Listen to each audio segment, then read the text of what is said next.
నా పేరు పి కృష్ణ. నా రాయనగర్లోని 34 AB ఫ్లాట్ నెంబర్ నాది. మా అమ్మ 1981లోనే మాది జీబీ వచ్చింది. 83లో రిజిస్ట్రేషన్ చేసిన అమ్మ మళ్ళీ నేను రిజిస్ట్రేషన్ చేయించుకున్నాను.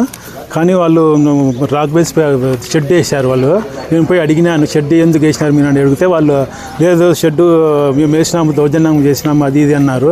మీ డాక్యుమెంట్స్ ఏమంటే చూపించమంటే చూపించలేదు. అందుకని నేను ఎస్పీ ఆఫీస్కి చెప్తే SP office fourth town police స్టేషన్కి కంప్లైంట్ పంపించారు. ఆడిపోయి నేను కంప్లైంట్ ఇచ్చాను.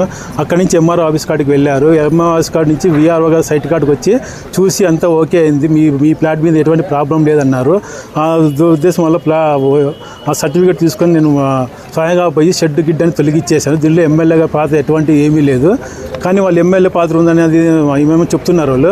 కానీ వాళ్ళ పాత్ర అయితే ఎమ్మెల్యే సార్ ఎటువంటి పాత్ర లేదు, నేను సొంతంగా పోయి చేశాను దాన్ని. అది వాళ్ళు ఎమ్మెల్యే అది ఇది చెప్తున్నారు కానీ ఎమ్మెల్యే పాత్ర అయితే ఎటువంటి ప్రాబ్లం లేదు. శ్రీహరి అనే అతను అడ్డం పడుతున్నాను నాకు. అది ఫ్లాట్ కాడికి పోతుంటే అది ఇది మా గట్టిగా మాట్లాడుతున్నాడు, దౌర్జన్యం చేస్తున్నాడు, అతను కొట్టేకొస్తున్నాడు, అన్నీ చేస్తున్నాడు. కానీ మేము చెప్పినాను మల్లిగా బేగం ఆయిషా బేగం లింక్ డాక్యుమెంట్స్ లేవు అది చెప్పారు.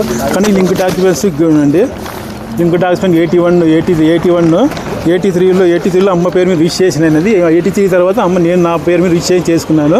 అవన్నీ చూపించినా కానీ వాళ్ళు వినడం లేదు, దౌర్జన్యం చేస్తున్నారు. మా సైట్లో 10 మంది మనుషులు వేసుకొచ్చి నన్ను భయభ్రాంతులు చేస్తున్నారు. వాళ్ళు పోనీకుండా చేస్తున్నారు సైట్ కాటికి. కానీ అన్నీ జరుగుతున్నాయి సార్, అది పోకోకుండా చేస్తున్నారు. నాకు ఎక్కడి నుంచి వాళ్ళ నుంచి నాకు న్యాయం చేయవలసిన కోరుతున్నాను సార్. దీనిలో షెడ్డు తొలగించడంలో ఎమ్మెల్యే సార్ ప్రాంతం ఎటువంటిది లేదు సార్. మేము స్వయంగా చేసాం కానీ ఎమ్మెల్యే పేరు వాడుకుంటున్న వాళ్ళు ఎమ్మెల్యే గారికి మేము తీర్చలేదు సార్. రాజకీయం చేసి వాళ్ళ రాజకీయం పబ్బం కోసం వాళ్ళు పడుకుతున్నారు తప్ప దీనిలో ఎమ్మెల్యే పాత్ర ఎటువంటిది లేదు సార్. అది మేము స్వయంగా పోయి షెడ్డు తొలగించాం సార్. అది మా దగ్గర లింక్ డాక్యుమెంట్స్ అన్నీ ఉన్నాయి సార్. 1983లోనే అమ్మ పేరు రిజిస్ట్రేషన్ అయినది జరిగింది సార్.